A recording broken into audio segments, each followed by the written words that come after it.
Hello, my name is Lenka. I'm a PhD student at the University of Bristol, and I'm generally interested in networks and human geography, especially complex networks and spatial structures. Today, I would like to talk to you about my work on rethinking how spatial structure is used to build and validate spatial interaction models. In this presentation, I will cover three main ideas. I'll firstly discuss what the spatial structure actually is and how we can rethink and rebuild its concept. I'll then move into why is it important and how we can use it in a real application.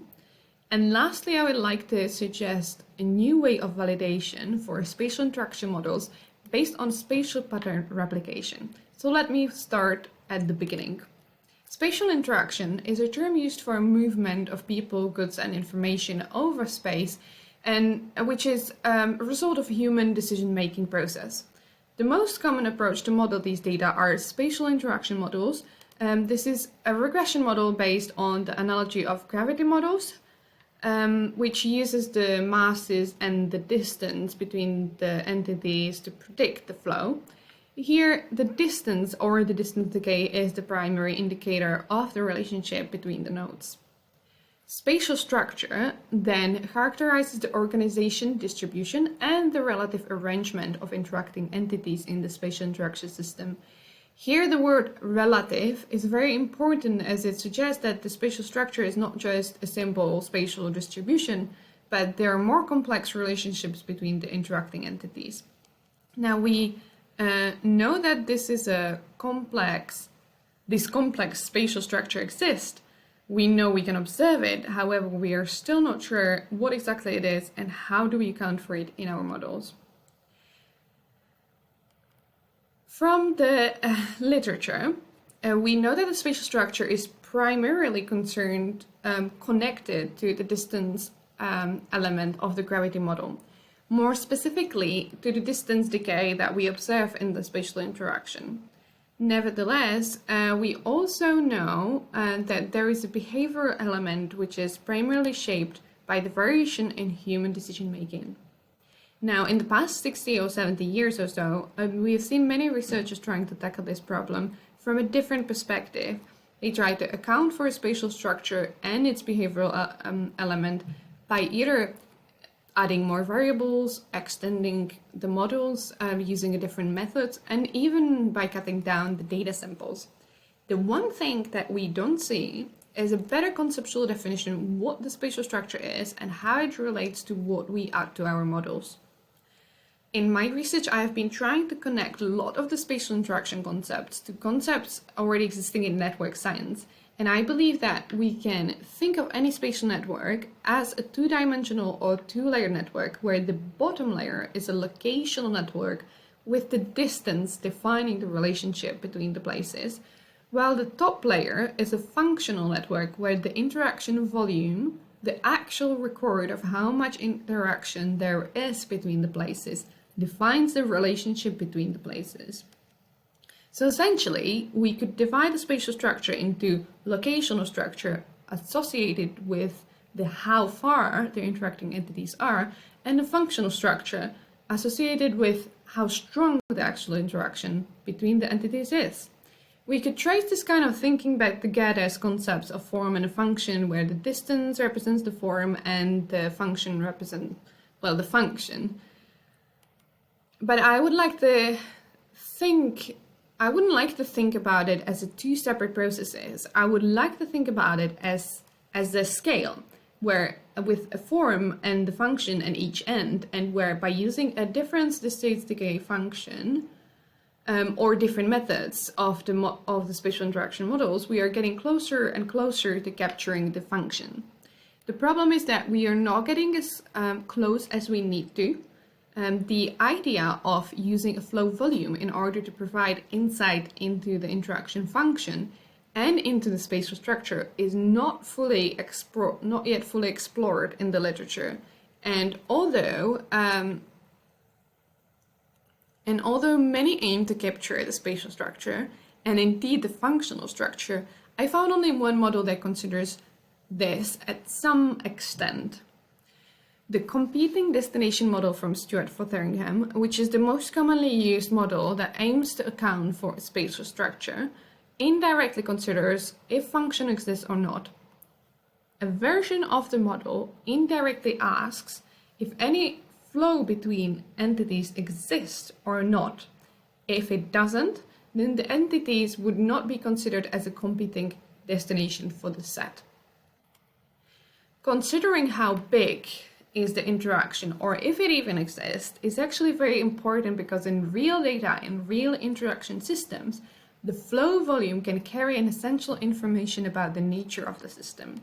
For example, take a prescription flow network where people pick up prescriptions at general practitioners, travel to the most convenient pharmacy, and exchange the prescription for the prescribed drug.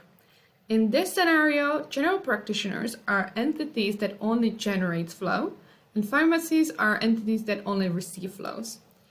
This creates what we call a bipartite interaction, where although the locational structure could be same as any other interaction, the functional structure creates constraints or where the flow can or cannot occur. This kind of network, or other networks in fact with the different functional properties, are increasingly found in the real world, perhaps because our ability to collect and store such data improved so significantly in past decades. Once we clarified what the spatial structure is, at least a little bit, we are left with one burning question. If I build a model and make a prediction, how do I know if that model replicates the spatial pattern I'm seeing? All of the methods that we use for evaluating the performance of spatial interaction models are only concerned about the relationship between two entities. So they only evaluate the local relationships, really. What we need is a method that evaluates both the local and the global relationships. This is not a completely new thought to geographers. We saw already in 2015, Cheryl, Cotinet, and Rellon introduced a pattern space exploration method, which does exactly that. It takes the patterns from the observed data and compares them to the patterns from predicted data.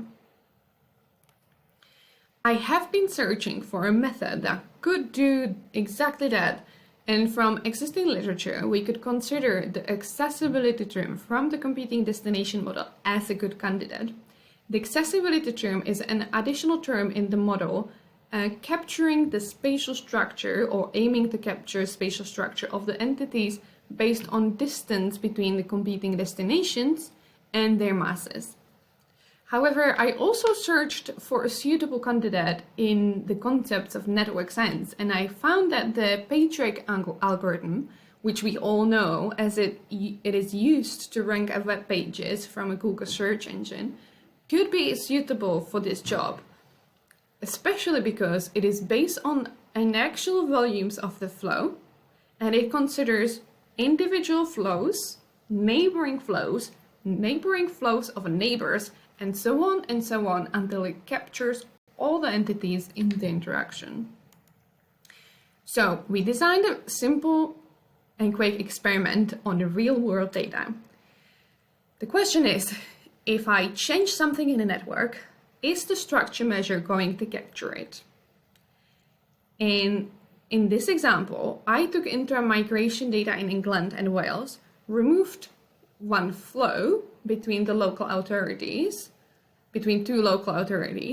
Then I used both measures, accessibility and PageRank, to capture the structure before the flow removal and after the flow removal, and simply calculated the difference. On the first map, you can see that using the accessibility measure to capture the pattern might not be the best choice. Not only does the pattern seems to be slightly random, but we also see that some of the entities are not even considered to exist in the system. But what's more important is that the local authorities where we actually remove the flow should be, although they should be affected the most, they're actually not affected at all. If you look at the second map where PageRank is used in the same situation, you see that the areas where flow was removed is affected the most. We also see that highly affected are areas closely connected to those that are where the flow was removed, and also to those which are important for the network, such as, for example, London, which is important for the migration. This suggests that the PageRank is more intuitive in capturing the pattern and measures it in both the local and the global scale. Once we had a measure that could evaluate how well the patterns are replicated, we can then look at how well existing models replicate these spatial patterns. So in the second experiment, we defined some basic models. First one is just most basic a gravity model. Second, we used the competing destination from Stewart for Thüringen. And third, just for reference, we create a model that includes the PageRank as an additional term. Because we know that not all the spatial interaction systems are the same, and there indeed could be interaction systems with very different functional structure, we apply those models to two different data sets. One which has very generic structure and one which has a bipartite structure, where the same entities are only generating flows and some only receiving flows. We then simply used PageRank to measure the spatial pattern from the data and the patterns from the model's prediction, and found that in generically structured interaction, those models are no different from each other, and they all replicate patterns very efficiently. However, once we did this with a bipartite interaction, we found that both basic interaction models and competing destination model really struggle replicating those patterns, especially those on the tails of the distribution. Now, if there is three things I want you to take out of this presentation, then the first is that spatial structure can be broken down into locational and functional structure, and that the flow volumes are an important source of information for the functional structure especially. The second thing is that we need to start incorporating complex networks into our model designs, model development, and model validation.